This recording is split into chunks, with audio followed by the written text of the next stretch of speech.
103.5 FM 돈을 이해하는 시간 정철진의 목돈연구소.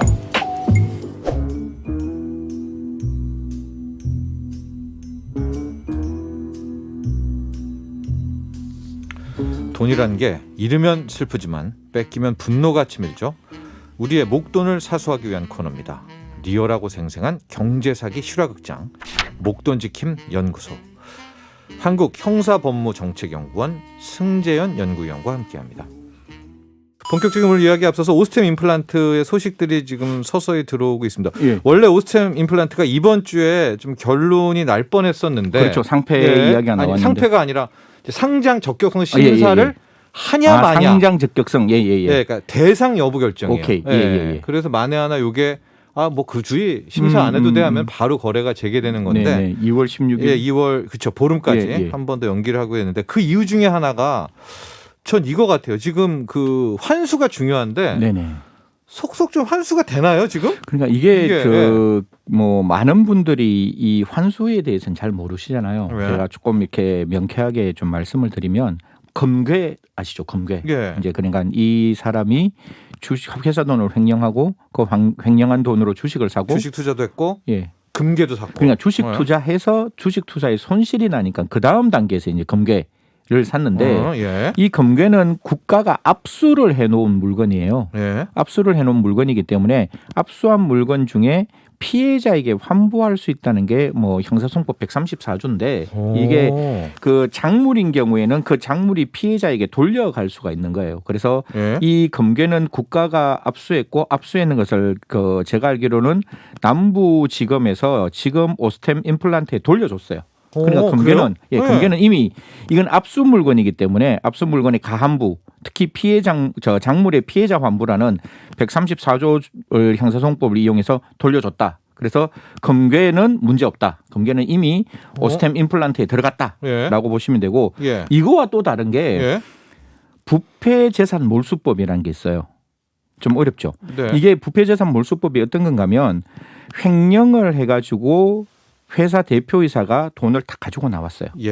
그러면 회사 입장에서는 회사 대표가 횡령을 했으니까 그 횡령한 돈을 어떻게든지 가압류라든가 처분 금지 가처분을 한다든가 조금 어려운 말이지만 다른 사람에게 재산을 돌렸으면 사회행위 취소 소송을 한다든가 다른 사람이 권리 행사하고 있지 않으면 채권자 대위 소송 뭐 이런 어려운 게 있는데 그러니까 법인이 그 횡령한 대표를 향해서 소송을 거는 거죠. 해야 되는데 이게 가능할까요? 왜냐하면 대표이사가 이걸 대신해 줘야 되잖아요. 이사회에 있지 않나요? 그러니까 이사회에서 하는데 대부분 다 이런 쪽에 있는 게 회사 안에서 이렇게 대표이사가 특히 1인 주주 회사들이 많다 보니까 이게 대표이사가 물음표가 돼버리면 그 사건이 연루돼 버리면 사실상 재산 회복하기가 불가능하거나 손해배상 청구가 어려울 때가 있어요. 주머니 돈이 쌈짓돈 되는 거죠. 그렇죠. 그래서 부패재산 몰수법에 보면 6조에 어떤 규정이 있는가 하면 그 회사의 입장에서 손해배상 회복이 어렵거나 재산 환수가 어려울 때는 국가가 짠 나서는 거예요. 그래서 국가가 거기에 있는 재산을 동결시켜 주는 거예요. 그게 기소전, 추징, 몰수, 보전, 명령이라는 거예요. 추징, 보전, 명령인데 그럼 그때는 그거는 누구한테 있습니까? 그러니까 그게 이제 그것도 금괴라면. 금괴라면. 그 금괴는 지금 이미 압수가 돼 있으니까 그건 관계없고. 아니 그 오스템 말고 아까 두 번째 사례에서 그 대표가 한 거를 이제 대표가 이제 금괴를 가지고 있다. 그럼 그 금괴가 만약에 기소전, 보전, 몰수 대상은 돼요.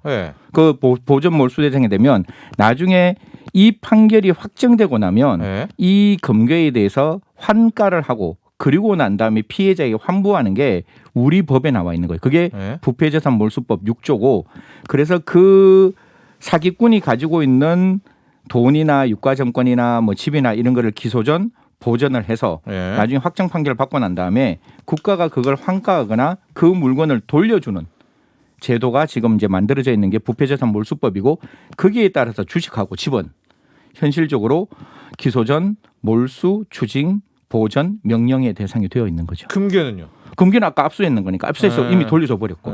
그러니까 이게 저 시청자 여러분께서 굉장히 헷갈리시는데 금괴는 국가가 압수해서 이미 돌려줬고 지금 이제 기소전, 몰수, 추징, 보전, 명령의 대상은 이 사람이 갖고 있던 주식 그리고 집 이런 것들이 이제 기소 전, 그러니까 기소를 제기하기 전에 국가가 이미 동결을 시켜놨는 거죠. 그래서 형사재판이 이제 진행되면 거기에 따라서 환부 개시를 해줍니다.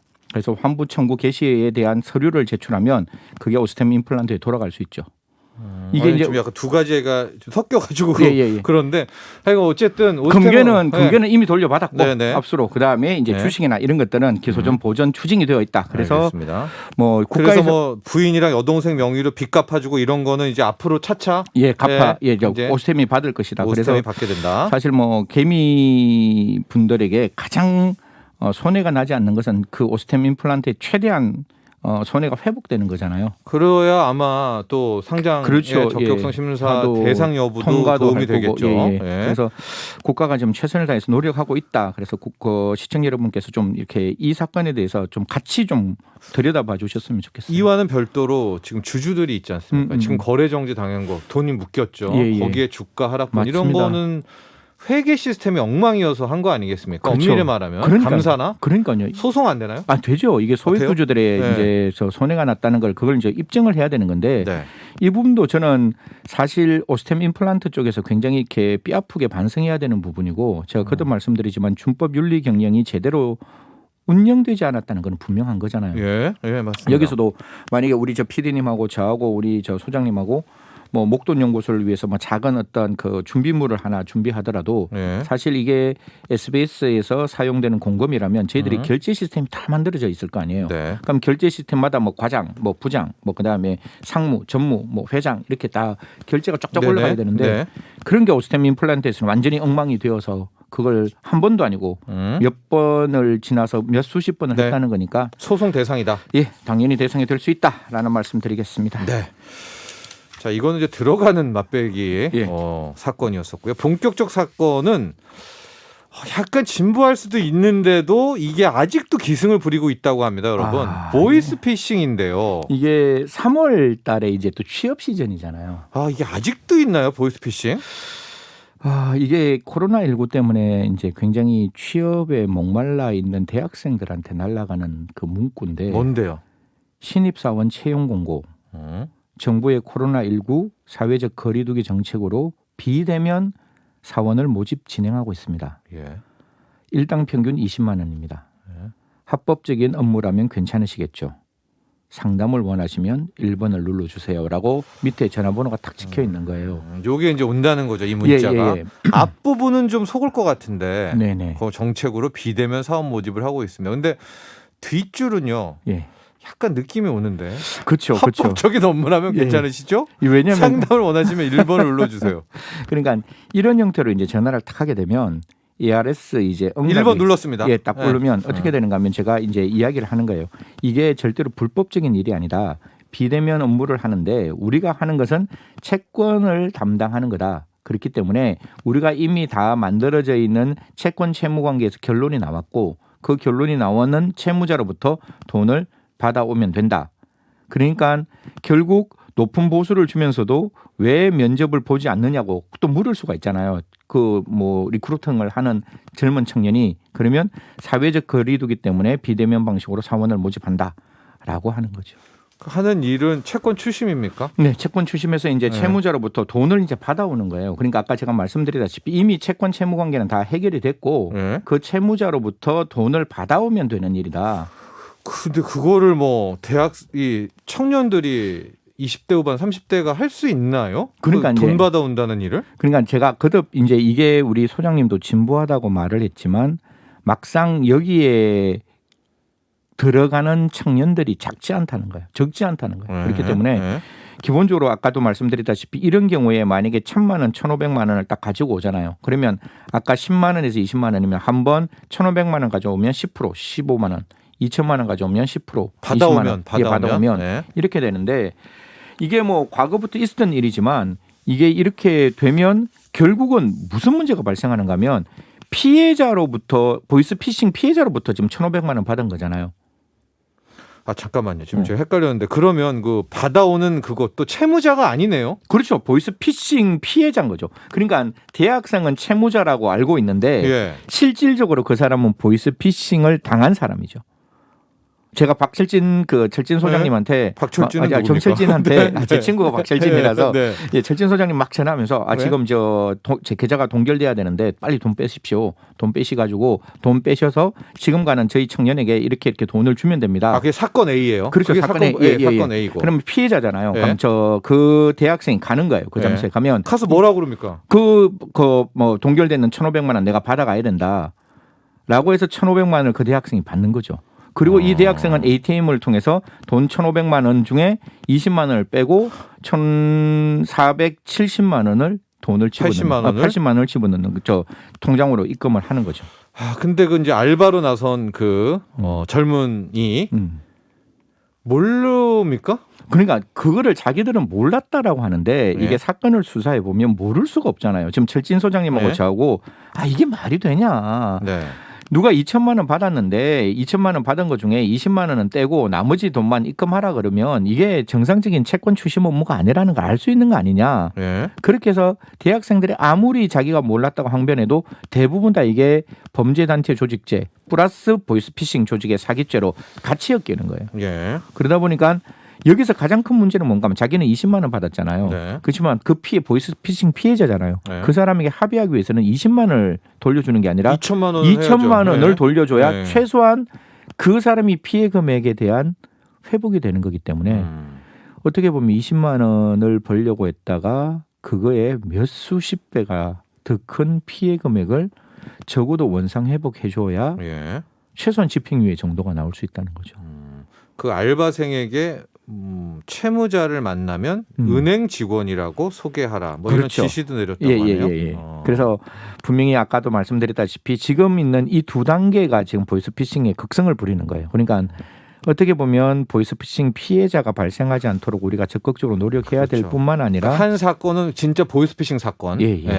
그리고 거기에 대학생이 가담해서 그 피해 금액을 받아오는 전달책.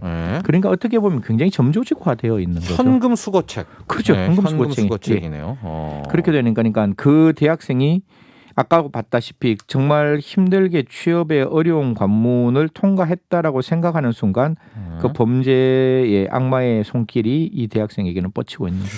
이게 한 번이라도 현금 수거책을 했는데 그 사건 이제 이게 잡힌 겁니다. 그럼 이 알바생 현금 수거책도 처벌이 좀 아까 말씀드렸다시피 어떻게 됩니까? 범죄단체 조직죄가 성립되는 거예요. 왜냐하면 범죄단체 조직죄? 그럼요. 이게 그 역할 분담이 착착착착 만들어져 있는 거잖아요. 보이스피싱을 해서 돈을 편취하는 사람, 편취해서 이 돈을 아까 현금 수거를 하는 사람, 수거를 해서 그 대포 통장으로 돈을 받는 사람, 돈을 받는 사람이 다시 제대로 된 그 넘버원에게 돈을 전달하는 그런 과정이 되기 때문에 범죄의 역할 부담이 돼서 조주빈 사건 기억나시죠?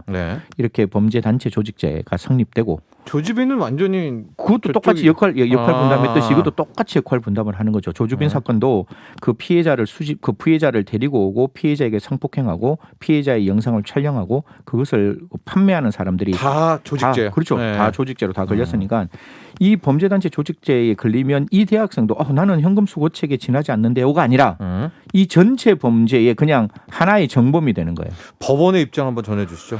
법원의 입장에서 이런 경우에 있어서 최소한 제가 봤을 때는 그 금액에 따라 가지고 혹시 벌금이 나올 수도 있지만 이거 집행유예 나오는 경우가 굉장히 높거든요. 이거 좀 읽어주시죠. 그래서 보통 이제 간단한 일만 수행하고도 간단한 일만 수행하고도 일당 20만 원의 고액을 받는 것이 이례적임을 피고인이 잘 알고 있었을 것이다라는 게 법원의 판단이고 A 씨에게 피해액 1억 370만 원을 배상하라.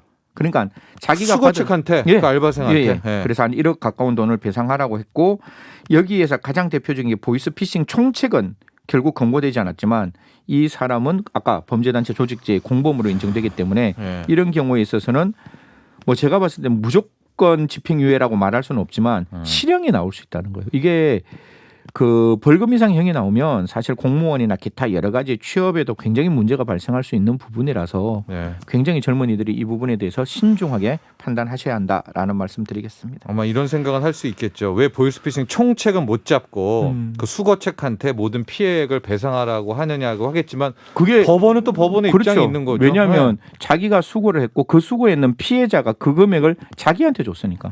그럼 2천만 원을 준 사람은 이 현금 수거책이란 말이에요. 그러니까 그 사람이 그 돈을 다 갚아야 한다라는 말씀드리겠습니다. 우리 젊은이들 또 취업준비생분들 최근에 막 그 안타까운 사고도 있었잖아요. 그 뭐죠? 그 합숙 훈련하다가 예. 마찬가지로 참 이번에 보이스피싱에 일회용 현금 수거책 그리고 쏘고 버린다라는 것도 꼭 기억하십시오. 절대로 총책이 이 사람에 대해서 다른 이야기 해주지 않고 총책은 그 범죄 현장에서 빠져 있다라는 말씀까지 드리겠습니다. 여기까지 하겠습니다. 감사합니다. 네. 지금까지 목돈지킴연구소 승재현 위원이었습니다. 나도 부자 되고 싶어서 라디오를 켰어.